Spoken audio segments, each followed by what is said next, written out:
estado de alarma se terminó. El estado de alarma en España, hoy hemos abierto los ojos aquí en España y hemos dicho ¡ah! Entonces toda la gente coge los coches y viajan a todas las provincias, los aeropuertos abiertos y otra vez se reintegra la vida de turismo en esta zona en Marbella donde nosotros vivimos, donde necesitamos también de ese turismo. El mensaje del presidente era: el estado de alarma se terminó, ¿no? Y daba un mensaje muy positivo, que de cierta manera es muy positivo de entender, pero también no debemos de olvidar esas 245,000 personas que han sido infectadas y esos 460,000 muertos que ha habido en el mundo. Hoy es cierto, aquí en España abrimos nuestros ojos y queremos una movilidad en todo el territorio español y a nivel internacional, pero sin embargo, lo peor no podemos decir que ya se ha terminado.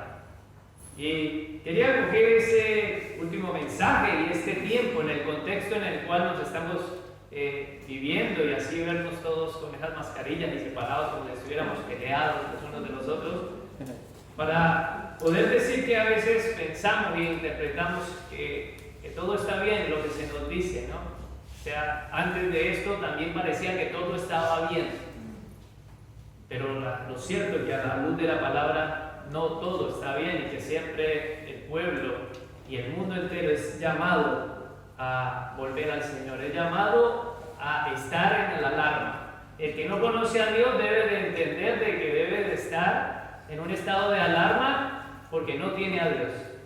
Y el que tiene a Dios debe de estar en un estado de alarma esperando que el Rey vuelva, el Señor vuelva. Así que es cierto que el estado de alarma ha salido por decreto a las 12 horas de hoy, domingo, pero sin embargo el estado de alarma y las cuestiones de nuestro Señor sigue, y sigue el llamado de Dios a un mundo que no tiene en cuenta a Dios y a un pueblo que tiene a Dios y no lo tiene en cuenta. El mensaje que hoy he querido titularlo: la peor pandemia. Porque es cierto que para nosotros esto ha sido, bueno, no sé, salvo que haya algunos que hayan sufrido otras pandemias y haya estado, pero no creo que hayan personas aquí de la última 1800, más adelante le daré la fecha, que en este momento lo tengo, 1800 y pico, o en el siglo en el año 1340 o en el siglo VI, no hay alguien tan mayor como esto. Así que sí es nuestra primera pandemia, nuestra peor pandemia, pero la peor pandemia es tratar a Dios como Él no quiere, y ese es el mensaje de hoy. Y para ello yo necesito volver a colocar el contexto de lo que estamos hablando. Hemos hablado hace varios domingos y todos estos domingos siempre desde 1 Samuel capítulo 1 y estábamos en el último, 1 Samuel 3, el 4 lo dije de primero, y para poder introducir el mensaje voy a hablar un poco de ese contexto. Allí cada uno hacía lo que bien le parecía, cada uno interpretaba a Dios como bien le parecía, no había un estado de alarma, había una adoración. Todo estaba bien, el mundo en ese contexto estaba bien, no había guerra, no había nada. Pero saltó la guerra, el pueblo de los filisteos quisieron venir a atacar a los israelitas y fueron vencidos los israelitas, 4,000 murieron. Los israelitas dijeron: ¡wow! ¿Por qué Dios permitió esto? Eso fue la respuesta de los israelitas. ¿Por qué Dios ha permitido que hayamos caído? Y ellos interpretaron a Dios y dijeron: traigamos el arca. Trajeron el arca y mandemos el arca, porque en su contexto, antes, años atrás, habían usado el arca para conquistar las murallas de Jericó. Y malinterpretaron esa señal y dijeron: traigamos el arca, y el arca fue capturada, y en esa batalla murieron 30,000 personas, más 4,000, 34,000 personas habían muerto. El sacerdocio del culto de adoración cayeron, el sumo sacerdote murieron los 2 hijos de Elí, Silo, el lugar donde estaba puesto el tabernáculo, fue destruido también. Así que de un momento a otro, aquello que parecía que no, todo estaba en calma, no había alarma, había una alarma grande, de tal manera y que el país entero fue conmovido, todo el sistema de adoración, y lo más preciado para el pueblo de Israel, el arca de Dios, había sido tomada. Así que con este contexto quiero entrar en el capítulo 5 para aquellos que están allí con sus Biblias. Primera de Samuel, capítulo 5. Dice: el arca en territorio de los filisteos. Ahora el arca ya está tomada por los enemigos del pueblo de Israel. Y yo quiero que podamos entender que hay un paralelo y hay algo de enseñanza en lo que Dios quiere decirnos con el contexto inmediato de este pasaje del capítulo 5 con el pasaje del capítulo 4. Y voy a estar hablando de un paralelo. Así que el capítulo 5:1 dice: cuando los filisteos capturaron el arca de Dios, la llevaron desde Ebenezer a Asdod. Y es muy bueno mirar esos paralelos, porque en el 4 dice ellos que estaban en Ebenezer y fueron a atacar a Asdod. Casi van diciendo lo mismo en el capítulo 4 y en el capítulo 5. Entonces en el 2 dice: y tomaron los filisteos el arca de Dios y la metieron en la casa de Dagón y la pusieron junto a Dagón. Entonces aquí vemos otro paralelo. Cuando el pueblo de Israel había sido vencido por los filisteos, ellos dijeron: traigamos el arca, sacamos el arca del templo de Dios. Y ahora el arca está en la tierra de los filisteos y ellos dicen, no la sacaron, sino que entraron el arca al lugar de reverencia donde estaba la estatua de su Dios, que se llamaba Dagón. Así que aquí vemos el primer pecado. El primer pecado es un pecado de presunción. El pecado de presunción es hacer conjeturas con respecto a Dios. Israel hizo una conjetura de Dios. Ellos, por las señales que habían recibido antes, dijeron, bueno, ¿por qué Dios permitió esto? Porque hemos sido vencidos por los filisteos. Pues yo creo que así como vencimos en Jericó, hay una señal clara que nosotros con el arca dimos las vueltas a Jericó y puede ser que si traigamos el arca vamos a vencer. Entonces hay una señal, pero hay una conjetura con respecto a Dios. Ellos están haciendo conjeturas, presunciones por los indicios y señales que conocen. Dicen, pues recuerdan que vencimos a Jericó con el arca. Pues eso es presunción.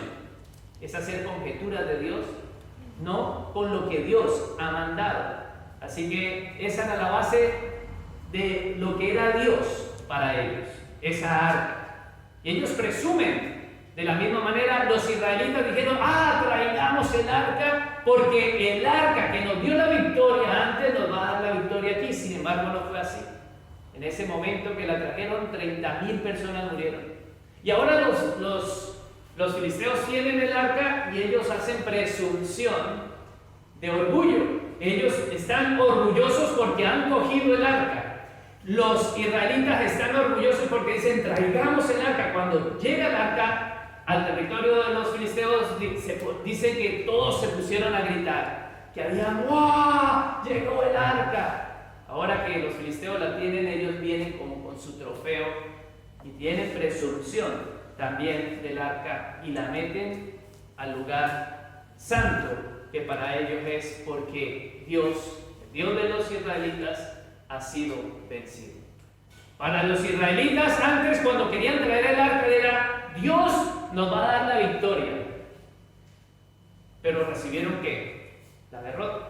Sin embargo, para los filisteos es nuestro Dios nos ha dado la victoria sobre el Dios de los israelitas, y hay presunción de Dios. Así que estamos haciendo un paralelo entre el creyente, el que ha recibido la revelación de Dios, y una persona que no conoce a Dios, al Dios de Israel, y que no es creyente, tiene otra ideología. Estamos viendo este paralelo a la luz de la palabra, pero en ambos estamos viendo el mismo pecado. presunción, conjetura de quién es Dios, tanto el que supuestamente lo conoce y lo adora, como el que no lo conoce, lo están manifestando en un arca. Están jugando a pasarse el arca de un lugar al otro. Así que, así como uno había capturado a Dios y había dicho, saquemos a Dios, lo capturan y lo quieren manipular, los otros habían capturado el arca. Hemos capturado a Dios y ahora quieren meterlo en el mismo lugar. Ellos dijeron, saquemos a Dios, y lo sacaron porque es un Dios capturado. Y ahora los filisteos que lo tienen, metamos a Dios. Y aquí podemos ver un gran paralelo de que tanto para los israelitas el arca era un amuleto. En el 5:3, volvamos allí a la escritura, dice, cuando al siguiente día los de Asdod se levantaron de mañana, y aquí Dagón estaba postrado en la tierra, delante del arca del Señor. Y tomaron a Dagón y lo volvieron a su lugar. Entonces, lo que nos quiere enseñar aquí, a lo que puedo ver a la luz de la palabra, es un gran paralelo. Porque Dios nos enseña de una manera que veo un poco hasta de ironía, porque ellos, los judíos, los israelitas, cogen el arca como un amuleto y Dios les destruye el amuleto. Dice, el arca nos va a dar la victoria, y Dios les da la derrota. 30,000 nos destruyen, porque ellos están haciendo presunción de cómo es Dios. Y ahora los filisteos cogen el arca, nuestro trofeo, y se lo ponen allí. Están representando a Dios y Dios no le permite. A los que creen no les permite que hagan de Dios esto. Pero a los que no conocen, eso representa a Dios y Dios le da el valor que los otros le estaban dando. Entonces, no, tú me estás colocando allí delante de Dagón. Ahora Dagón aparece postrado. Ahí hay una gran advertencia de cómo se está representando a Dios. Mientras que uno que conoce al Señor lo representa de una manera equivocada, conociendo, el otro que no conoce al Señor, también Dios le está mostrando cómo debe de representarse, a pesar de que no conozca la palabra del Señor. Pero en ambos vemos otro pecado. Ya hemos visto el primer pecado, pecado de presunción, y el segundo es el pecado de irreverencia. Hay irreverencia a no entender lo que representa cada cosa, tanto para unos que conocen lo que representa cada cosa que Dios ha estipulado en su palabra, como para los que no lo conocen. Dios a los dos los trata de la misma manera. Y ahora estamos enfocados en la persona que no conoce, pero eso nos sirve a nosotros para darnos cuenta que Dios está hablando algo en este contexto para nuestras enseñanzas. Así que ellos tratan a Dios como ellos quieren tratarlo. Nuestro trofeo, pongámoslo ahí. Sin embargo, ellos no entendieron el primer aviso. ¿Cuál es el primer aviso? Entrar a ese lugar y ver a su estatua postrada sobre el arca. No, esto fue una casualidad, se habrá caído. La levantan, la ponen otra vez. Vamos a ver el segundo aviso. Está ahí en el versículo 4. Y volviéndose a levantar de mañana, al día siguiente, he aquí que Dagón había caído postrado en tierra delante de ¿qué? Del arca.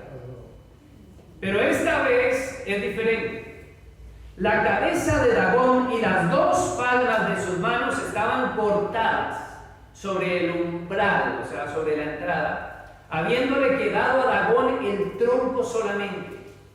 Por esta causa, los sacerdotes de Dagón y todos los que entran en el templo de Dagón no pisan la entrada al templo de Dagón en Asdod hasta hoy. Entonces, ¿qué podemos ver aquí? Que ya en el segundo aviso, ya la primera se cayó y no se partió, pero la segunda la tira, pero con el propósito de que ellos no piensen de que fue otra casualidad. Le corta la cabeza, le corta las manos. Cortar que quede bien el tronquito allí, y la cabeza y las manos en un lugar de su entrada. Y ahora vemos a su Dios destrozado. En el paralelo del arca, los israelitas habían hecho del arca su Dios y había sido capturada. Aquí estamos viendo ese paralelo, y ahora también en los israelitas vemos que ellos usaron el arca como un amuleto. Y ahora aquí la escritura nos está diciendo de que ellos empezaron con una superstición de no querer tocar la entrada, porque como allí cayó la cabeza y allí cayeron las manos, no vamos a tocar la entrada del templo de Dagón. Así que vemos un gran paralelo tanto en el creyente, el que conoce a Dios, como el religioso de otra religión que no conoce a Dios. La escritura nos está mostrando que actuamos de la misma manera muchas veces en la forma de tratar a Dios. Así que ellos no escuchan el segundo aviso del Señor. ¿Cuál es ese segundo aviso? Oye, mira, yo no soy tratado de esa manera. Yo no soy tu trofeo destruyendo. No responden, no entienden. Ellos no pueden entender, ellos no pueden ver, ellos no reconocen los hechos evidentes que Dios les está enseñando. Ahora, entonces, como ellos no lo ven, esa manifestación, Dios trae otro aviso. Y aquí vamos al 5:6. En el 5:6 dice: y se agravó la mano del Señor ¿sobre quiénes? Sobre los de Asdod, y los destruyó y los hirió con tumores en Asdod y en todo su territorio.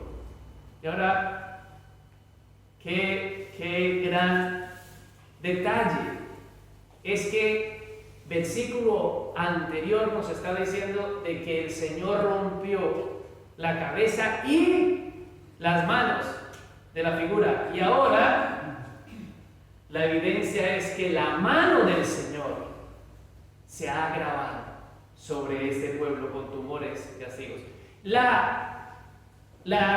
El ídolo que tienen aquellos que no conocen al Señor les ha sido rogas sus manos, más la mano del Señor está presente, trabajando, trayendo destrucción, hiriendo al pueblo con tumores. Así que de la misma manera en que el pueblo de Israel, cuando recibió esa reprensión y murieron esos 4,000 allí en el versículo del capítulo 4, 3, 4, cuando murieron esos 4,000, dijeron: ¿por qué nos ha venido esto? ¿Por qué Dios ha permitido esto? De la misma forma, los filisteos se hacen una pregunta. Israel se preguntó por qué Dios permitió esto, pero aquí en el 5, 7, 8, mira la pregunta. Y viendo esto, los de Asdod dijeron: no quede con nosotros el arca de Dios de Israel, porque su mano es dura sobre nosotros y sobre nuestro Dios, Dagón. Convocaron, pues, a todos los príncipes de los filisteos y le dijeron: ¿qué haremos con el arca del Dios de Israel? ¿Qué haremos con el arca de Dios? Se hicieron la misma pregunta. En el 4:3-4, los judíos, cuando sufrieron la calamidad, dijeron: ¿qué haremos? Dice la palabra que ellos le preguntaron a los ancianos, reunieron a los ancianos y dijeron: ¿qué vamos a hacer? ¿Por qué Dios permitió esto? Y entre todos, con los ancianos, dijeron: traigamos el arca. Y aquí, en este paralelo, ahora estamos viendo que los filisteos han recibido un castigo de parte de Dios.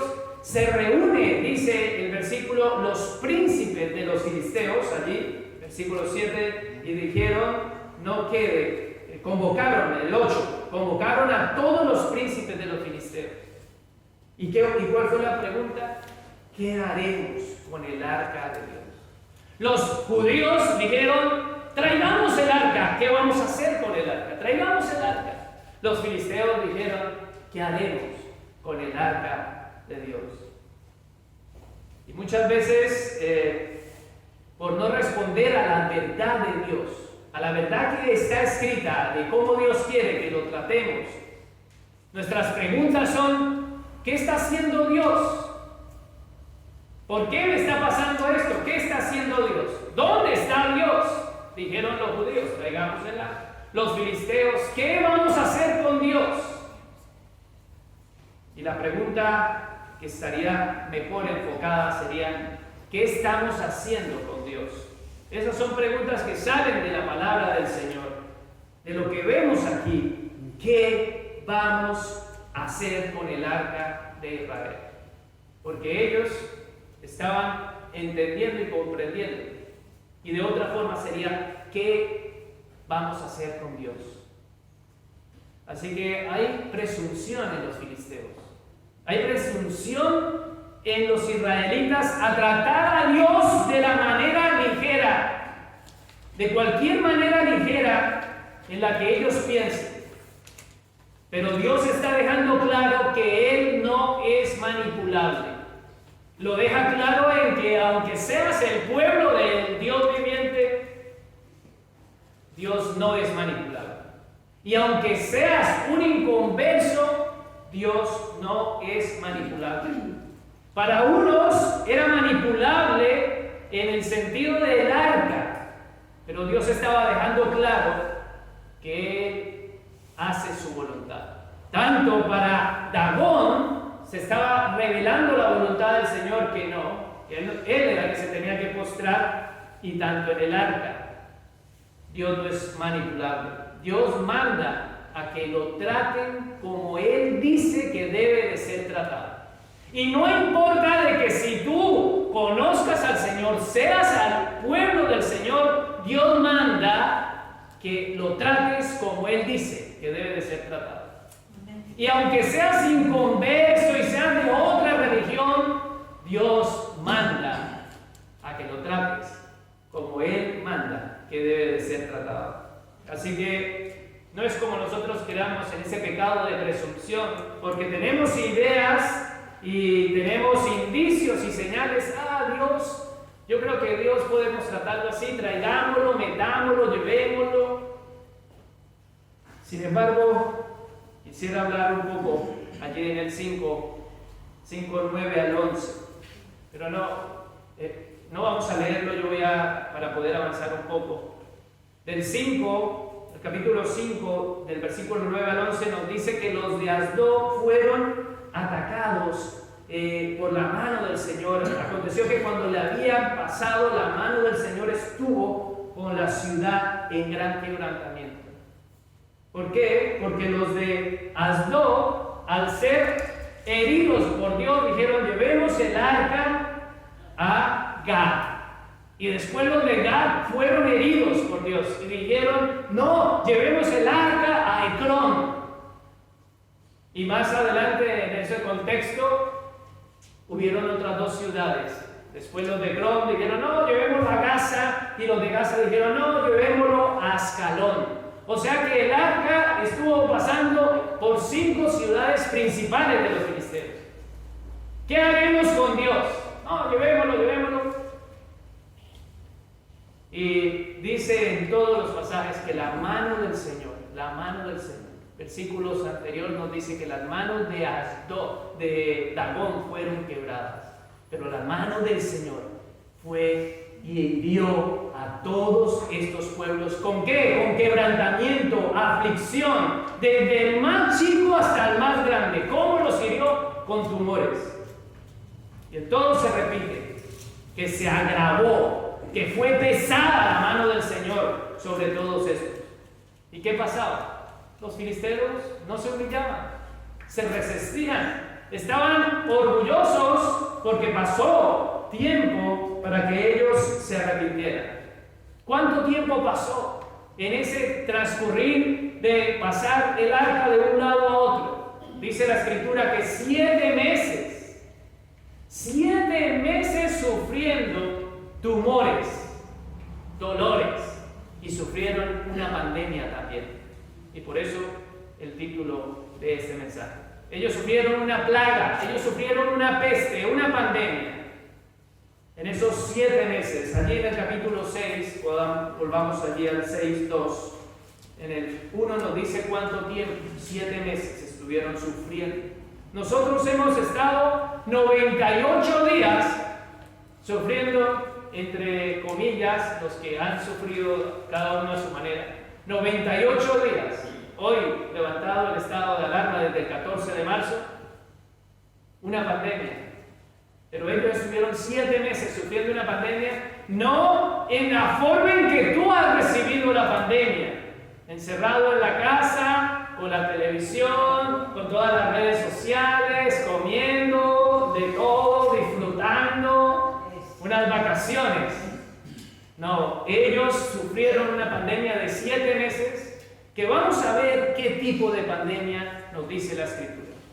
Así que 6:2 dice: entonces los filisteos, llamando a los sacerdotes y adivinos, preguntaron otra vez la pregunta: ¿qué haremos del arca del Señor? Hacernos saber de qué manera le hemos de volver a enviar a su lugar. ¿Qué debemos de hacer con el arca del Señor? Cuando nosotros no respondemos a los avisos que Dios da, como ellos lo recibieron, con el primer aviso, postrado. Ah, no lo quieres ver. Segundo aviso, destruido el ídolo. Ah, no lo quieres ver. Tercer aviso, afligidos en sus propios cuerpos. Y muchas veces Dios utiliza estas formas para llamar la atención, porque nos lo enseña la Escritura, como es en este caso. Dios está llamando por medio de la aflicción, de la misma manera que llamó por medio de la aflicción a Israel. Dios está llamando al que no conoce al Señor por medio de la aflicción también. Y aquí hay una pandemia. ¿Qué vamos a hacer con el arca de Dios? ¿Qué vamos a hacer con Dios? Dice el 6:2. Así que el quebrantamiento y la aflicción trae preguntas.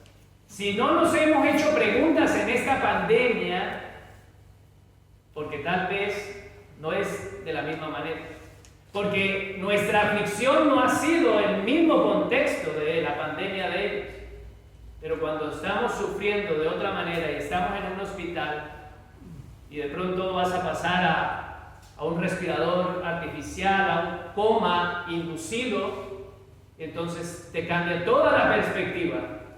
Sin embargo, aunque nos digan que el estado de alarma ha pasado, la realidad es que nadie sabe, ni sabía lo que venía, ni nadie sabrá lo que vendrá.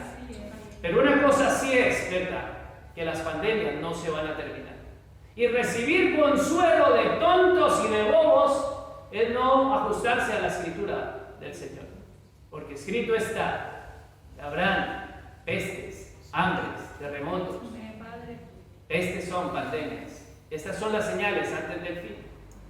Porque hay una señal clara delante de la venida del Señor, que es la apostasía, y está floreciendo por todo lado. Que es que la miras y ya es para mí un estado de humor, ¿no? Que veía a un pastor reprendiendo al demonio del coronavirus.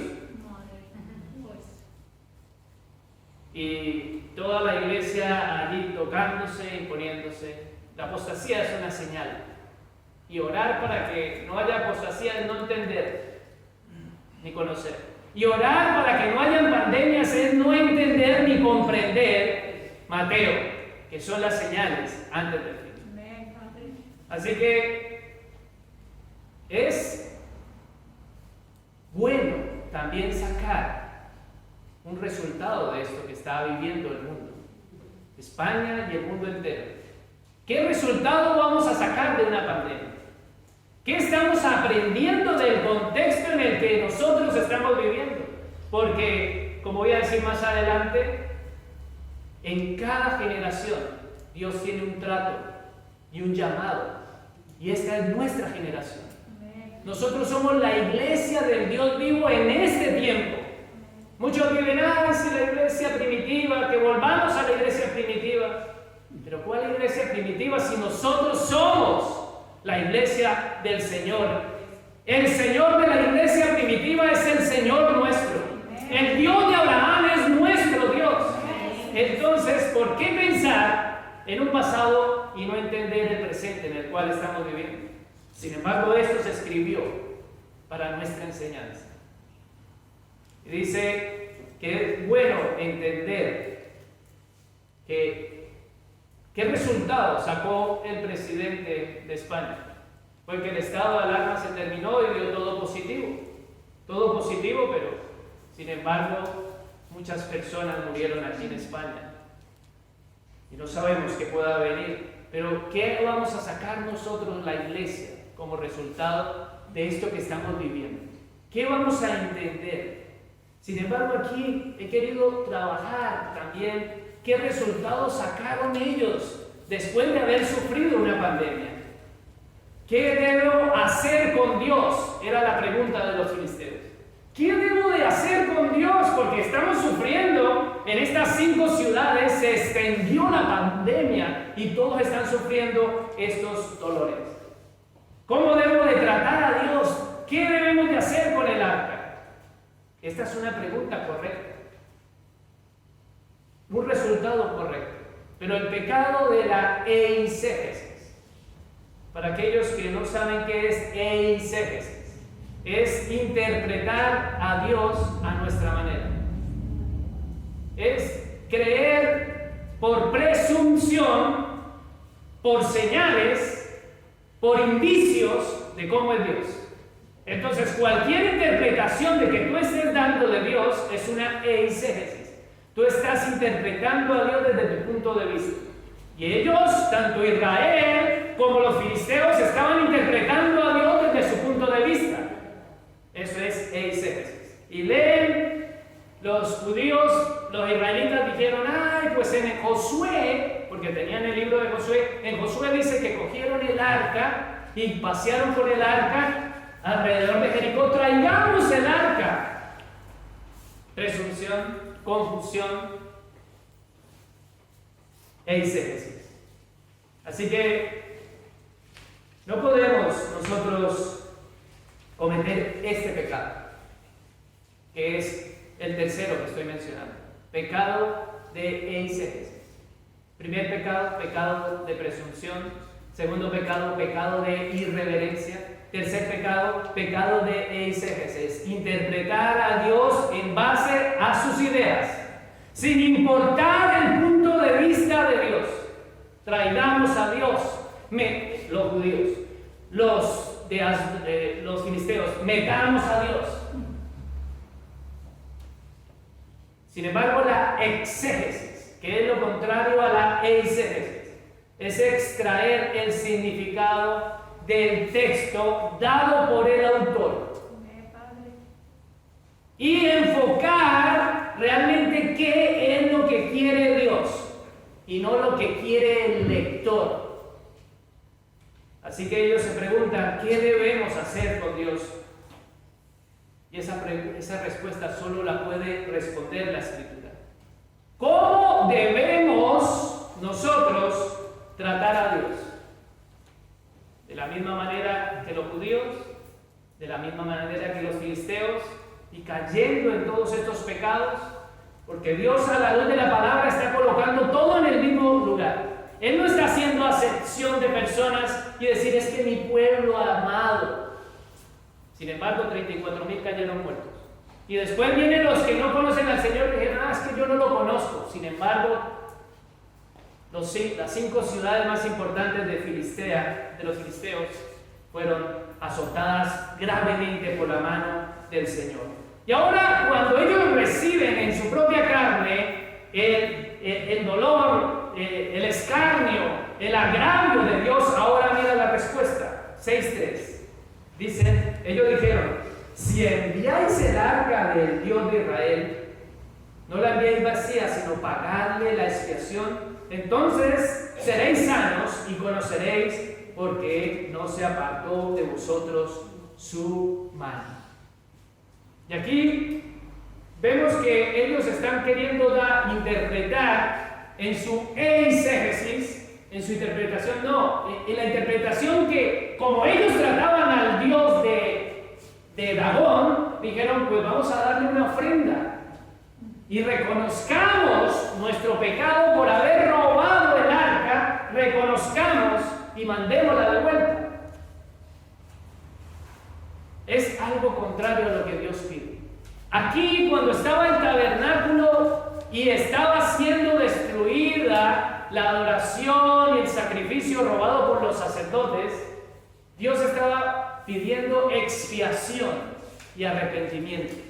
Y el paralelo es que ellos están reconociendo, ay sí, hemos pecado, lo reconocen. Pero Dios, en el paralelo que Él está pidiendo, es que se arrepientan. Y hay una gran diferencia entre la una y la otra. Hay una gran diferencia entre reconocer y otra arrepentirte. Porque en el reconocimiento es, sí, yo te presento esta ofrenda, que es la que ellos querían presentar, mientras que la expiación es que alguien tiene que morir. Porque eso es exégesis. La paga del pecado es la muerte ante los ojos del Señor, ante los ojos del Señor Santo. Y si empezamos a ver a Dios de esta manera, lo estamos viendo exegéticamente, correctamente, a la luz de la palabra, que es Dios Santo y que la paga del pecado es la muerte. No es decir, ay, reconocimos, no debimos de haber robado, no lo vamos a volver a hacer. Toma una ofrendita. Y eso es lo que está colocando el paralelo. Mientras tanto, ellos estaban jugando a lo mismo. Ellos tenían el lugar de adoración, ellos tenían que traer un sacrificio. Y veamos qué tipo de ofrenda fue la que les dio. 6, 4, 6. Del 4 a 6 dice, ellos dijeron, ¿y qué será la expiación que le pagaremos? Expiación es, ¿cómo le vamos a dar una ofrenda? Expiación es lo mismo que el pueblo judío recibía, expiar el pecado. Expiar es recibir ese perdón de parte de Dios. Y ellos están interpretando la expiación a su manera. Entonces eso es eisegesis. Interpretar cómo Dios te puede perdonar. Sin embargo, Dios había establecido el modelo del perdón por medio de la expiación. Y mira lo que ellos ofrecieron. Dice, ellos respondieron, conforme al número de los príncipes de los filisteos, 5 tumores de oro y 5 ratones de oro, porque una misma plaga, ¿ven? Una misma plaga ha afligido a todos vosotros y a vuestros príncipes. Haréis pues figuras de vuestros tumores y de vuestros ratones que destruyen la tierra y daréis gloria al Dios de Israel. Quizá aliviará su mano sobre vosotros y de sobre vuestros dioses y de sobre vuestra tierra. Sin embargo, aquel que cree en su eisegesis interpretativa de cómo es que Dios perdona, cómo es que Dios llama a que tú te pongas en comunión con Él, le presenta figuras. Dios no quiere figuras.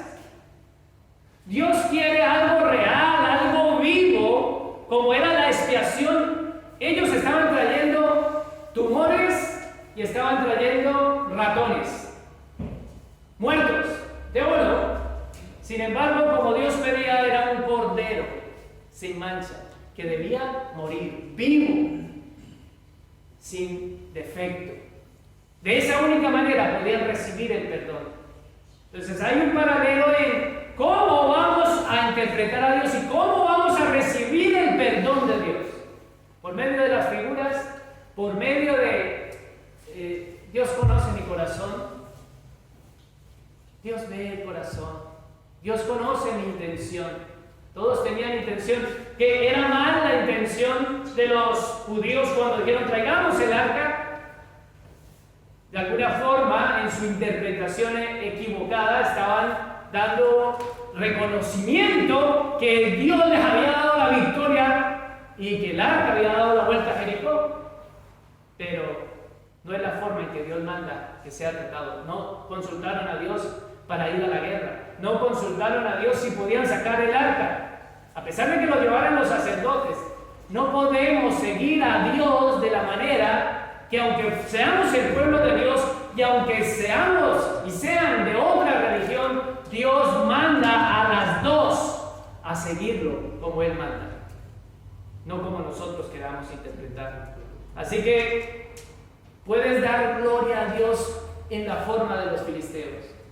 Puedes arrepentirte y reconocer siempre tus pecados y estar en un yo confieso mi pecado, cuando Dios llama es al arrepentimiento. Dios desea y anhela y manda a que le demos gloria como Él manda. Y no es endurecer el corazón. Endurecer el corazón es no reconocer el pecado y no traer frutos de arrepentimiento como es lo que está pidiendo. No podemos tratar a Dios de la manera en que las demás religiones del mundo tratan a Dios. Y como pueblo del Señor, nosotros caemos en la misma religiosidad. Porque ese es el paralelo que estamos viendo aquí a la luz de la palabra, que aunque unos están allí conociendo al Señor, el tabernáculo estaba corrupto. La liturgia estaba corrupta, el sacerdocio estaba corrupto y los sacrificios no se estaban haciendo como Dios había mandado. Así que es el mismo paralelo que están haciendo los filisteos, trayendo ofrendas vanas, sacrificios vanos. No estamos tan lejos de aquellos que no conocen al Señor. No estamos tan lejos. No estamos tan lejos de aquellos que viven una vida pagana y mundana sin Dios y sin ley. Y hay un problema, que caigamos en estos pecados de presunción, de irreverencia y de eisegesis, de interpretar a Dios de la manera en que nosotros queramos. Buscar a Dios simplemente por buscar su favor es no conocer a Dios. Porque los filisteos, cuando ya en 7 meses ellos habían en 5 ciudades hasta la saciedad intentando dominar a Dios y no se dieron cuenta, dijeron: llamemos a aquellos sabios para ellos, ¿y qué vamos a hacer? Devolvamos el arca al Dios de Israel.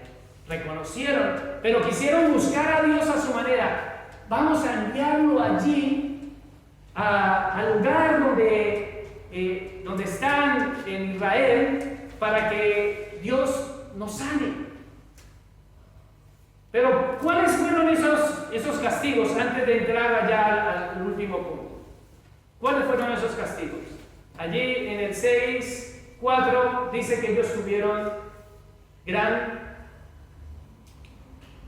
dice, y ellos dijeron: ¿qué será la expiación para la que le pagamos? Y ellos respondieron: conforme al número de los príncipes de los filisteos, 5 tumores. O sea que en cada ciudad tuvieron tumores, todos, porque dice desde más pequeño hasta más grande, y 5 ratones de oro. Los ratones fueron los causantes de esta plaga, porque allí dice: porque una misma plaga ha afligido a todos vosotros y a vuestros príncipes. Una plaga, una pandemia. Para ellos la plaga está revelada en los ratones que vemos aquí. Entonces, una plaga de ratones lo asoló. Pero ese es el medio, la plaga es el ratón. Y la pandemia que ellos han recibido ha sido los tumores causadas por la plaga enviada por el Señor. Entonces, ¿qué sugiere esto? Que han recibido la pandemia de la peste bubónica, se llama. Y la peste bubónica, a través de los siglos, y ahora aquí tengo los apuntes, a través de los siglos, en el siglo IV se le llamó la plaga de Justiano. Y fue lo mismo, una plaga de ratones que, a causa de la orina de los ratones que orinaban por todos los lugares donde hubiese alimentos, y ellos al comer, pues eso traía enfermedades. Y también los ratones tenían una pulga, y esa pulga picaba al humano, y por medio de ese picor les transmitía la peste bubónica. La peste bubónica, ¿qué producía? Pues el sistema linfático se se inflamaba, linfático se inflamaba, los ganglios de aquí del cuello, del sobaco, de la ingle, se inflamaban de tal manera que se llenaban de pus y daba fiebre, y de tal manera que con el tiempo eso explotaba. Y los dolores, la fiebre, y muchos morían de esos tumores que sufrían aquí. También, aparte de lo que he podido leer sobre la peste bubónica, genera gangrena. Y la gangrena se come la nariz. La gangrena se come los dedos de las manos y los dedos de los pies. Entonces, gracias a lo que podemos ver, en base a lo que sería ser atacado por una plaga de ratas y que traen ese parásito que lo tiene la pulga de la rata en su intestino, pues se genera una pandemia de peste bubónica que en el siglo IV mató al 25% de la población. En 1340 al año 1400, la misma peste bubónica mató a 1/3 de la población en Europa. 1/3. Y en el año 1855, en la India, 12 millones de personas murieron por la peste bubónica. A través de los siglos vemos pandemias. El pensar que el estado de alarma y consolarnos en esos consuelos absurdos es no entender lo que Dios ha dicho en Mateo. Lo estamos viendo a través de la historia y a través de los siglos, que hay pestes. Y esa peste que recibieron los filisteos, la recibieron los judíos, vamos a verlo más adelante. Pero esta peste también la hemos visto siglos cerca, en nuestro contexto. En el siglo VI, en el siglo XIV, en el año 1855, y la Organización Mundial de la Salud, en el año 1959, ha dicho que está un poco controlada. Ya ha habido rebrotes. Así que es difícil entender de que ellos están sufriendo esta pandemia cuando no hay los recursos que tenemos nosotros hoy en día. No existe algo que te calme el dolor, no hay una sanidad. Tienen unos adivinos, porque para ellos son como los médicos de su tiempo. Hay brujos. Y ellos lo llaman, ¿qué vamos a hacer? Estamos muriendo de esto. Se están explotando, están sus cabezas encangrenadas, sus manos cortadas. La misma imagen que se la hizo a Asdod, el dios de ellos. El dios de Dagón, no Asdod, el dios Dagón, el Señor le cortó la cabeza y le cortó las manos. Y ellos sufrieron la pandemia de tal manera que su cabeza fue afectada con su nariz comida y sus manos y sus pies encangrenados y muriendo de tumor. Esa es la pandemia que ellos están recibiendo, es lo que se sugiere. Así que, claro, ¿qué vamos a hacer con Dios? Y ya el desenlace es, en el 7:11, dicen que hacen unos carros, sacamos unos carros con 2 vacas que hayan acabado de parir, subamos en una carreta nueva al arca y enviémosla para Israel. Si ellas no se devuelven para ver a sus crías, pues es porque el Dios de Israel no ha sido casualidad. Dios, el Dios de Israel, nos ha herido gravemente. Del 7 al 11 dice eso. Entonces, ahora las vacas llegan allá. ¿A dónde? A Israel. Y los de Israel apenas vieron el arca, dice la escritura, que se alegraron. ¡Oh, qué alegría! Hay un paralelo de la misma manera de la alegría con el arca. Pues, ¿cuál es esa alegría? Que en el capítulo 4 nos dice que cuando ellos trajeron el arca, todo el campamento se alegró. Llegó el arca, se alegró. Y hay un paralelo también con esto. Ahora llega el arca, todos están contentos, hacen sacrificios, matan a esas 2 vacas que traen el arca, queman el carro y empiezan a hacer esa adoración de ellos. Ya no está el tabernáculo, ellos lo hacen allí sobre una piedra porque ya no existe, ha sido destruido el lugar de adoración. Y ahora veamos el 6:19.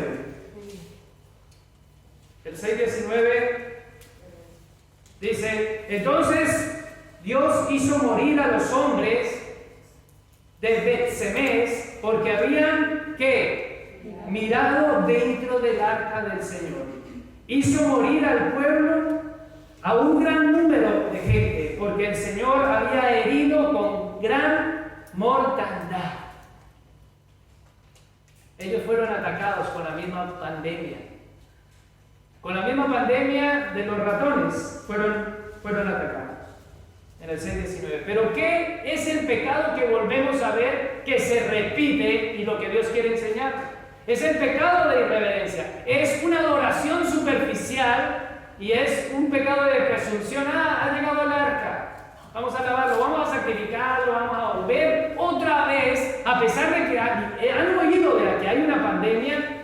Ellos están saliendo de la pandemia, de que ya los filisteos están siendo atacados por esa pandemia que Dios les está mandando. Nosotros somos el pueblo de Dios, no nos va a pasar nada. Llegó el arca, esa nos va a proteger. Y ahora dice que abren la tapa del arca y se ponen a mirar a ver qué hay allí, a ver si pueden indagar a Dios. Un pecado de irreverencia. Cuando en Números 4:20 nos dice cómo debe de tratarse el arca del Señor. Hay una advertencia a la desobediencia y a la forma en que Dios manda que nosotros le tratemos. Así que de la misma manera había llegado la pandemia a Israel y gran mortandad hubo allí. Mira la misma pregunta en el 6:20 y ya concluyo. 6:20 dice: y dijeron los de Besamé, ¿quién podrá estar delante del Señor Dios Santo? ¿Quién podrá estar delante del Señor el Dios Santo?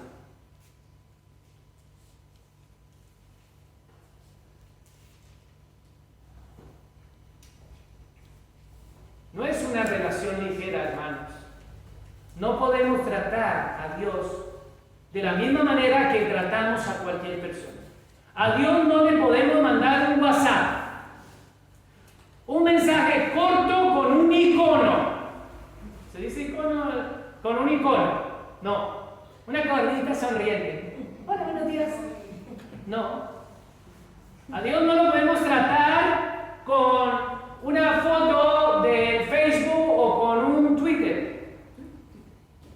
No podemos, porque cometemos ese pecado de irreverencia y de tratar a Dios de la misma manera en que tratamos a nuestros prójimos, de la misma manera que tratamos a nuestra esposa, a nuestros hijos, de la misma manera que tratábamos a Dios cuando estábamos con el Dios Dagón. Y lo que pasa con el pueblo del Señor es que ha abandonado el Dios Dagón para coger el Dios del arca. Y el paralelo nos está diciendo de que ese no es el Dios ni la forma en que Dios debe de ser tratado. Hay una gran advertencia. El 20 es muy claro, dice: ¿quién podrá estar delante del Dios Santo? Dios demanda no una relación ligera. No hay una relación ligera y una relación de cada 8 días o una relación de un WhatsApp que leo un versículo bíblico que han puesto el grupo de la iglesia. Ya leí la palabra del Señor. O de una cancioncita que en el camino al trabajo te pones una cancioncita. Dios no es un Dios ligero. No es una comida que se mete al microondas 5 minutos y ya está. No es una pizza. No es una hamburguesa. No es algo que podamos abrir qué hay en el menú de hoy y cerrar. No es algo que podamos decir: yo lo traigo, yo lo meto. Él me salva, yo le pido, yo le doy. No ese no es el Dios que nos dice la Escritura. Dios es un Dios santo. ¿Cómo podemos estar delante de un Dios santo? ¿Cómo podemos tratar a un Dios santo? Y bien claro nos lo dice la Escritura, no es a la ligera. Desde 1 Samuel capítulo 1 hasta el capítulo 7 nos está dejando la palabra en todo su contexto que hemos estado viniendo todos estos domingos atrás, de que Dios no se trata a la ligera, que es como Él quiere ser tratado. Lo primero que vimos es que el pueblo no le tiene en cuenta a Dios, porque lo quiere usar para sus propios deseos. Otro pecado que vimos es que el pueblo no le honra como Dios manda que le honre. ¿Por qué? Porque no obedecen su palabra como Él manda que sea obedecida. Y otro contexto en todos estos capítulos es que no lo conocen. ¿Por qué? Porque tratan a Dios a la ligera. Israel trató a Dios a la ligera y fue tratado por Dios. Y los filisteos trataron a Dios a la ligera y Dios los trató. Nosotros, ¿de qué manera vamos a tratar a Dios? En nuestra pecado de presunción vamos a seguir en nuestra conjetura y en nuestras señales, pues yo creo, yo pienso, yo interpreto, o como Dios quiere que debemos estar delante de Él. Dios no quiere que sigamos trayendo una ofrenda que Él no ha pedido. Dios no quiere que creamos un ídolo, porque en el concepto de la iglesia protestante es que piensan de que la religiosidad está basada en aquellos filisteos que están adorando a Dagón. No estamos muy lejos de ser los mismos religiosos en la liturgia y en no conocer al Señor, no honrar al Señor, no tenerlo en cuenta y tratarlo a la ligera. Eso es un ídolo. Cualquier cosa que nosotros pensemos de Dios y que no sea Dios ya es un ídolo. Si tú en tu eisegesis dices, es que yo pienso que Dios, cuidado, el yo pienso, cuidado. Yo pienso que Dios no. Yo he oído, me parece que he oído por ahí en el versículo ahí, ¿no? En Sofonías,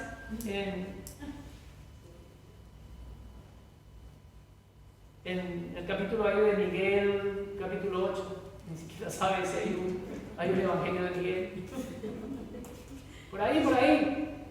Van a buscar en la palabra del Señor y se le dice, habla en Samuel y están por Apocalipsis.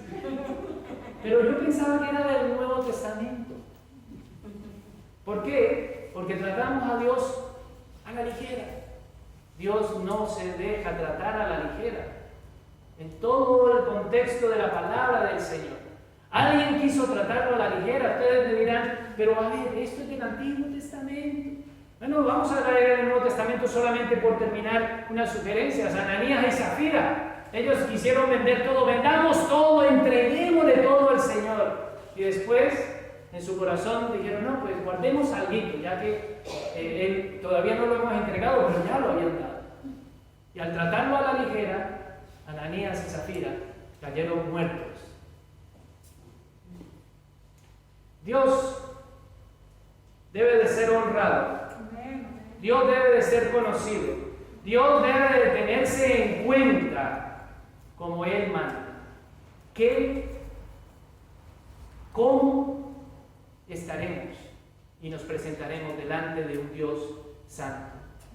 Dios no quiere la hipocresía en la adoración, la idolatría ni la religiosidad, porque el ídolo que como iglesia podamos presentar sería el mismo pecado que el pueblo de Israel.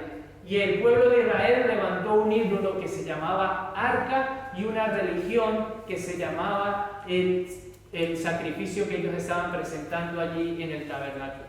Igual que se nos presenta en el capítulo 5 y 6 de este pasaje. Así que estamos en un tiempo de pandemia. ¿Qué podemos reflexionar en base a la pandemia? ¿Qué reflexión sacaron ellos? Los que leyeron esto que estamos leyendo esta mañana.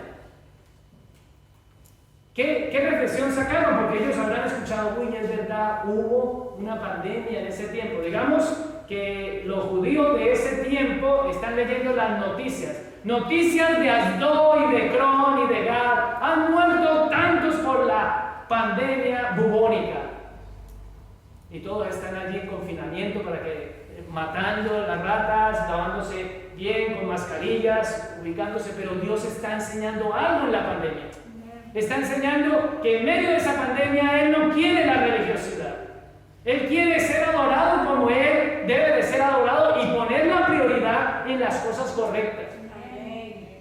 ¿Qué podemos reflexionar también en la pandemia en la que estamos viviendo nosotros?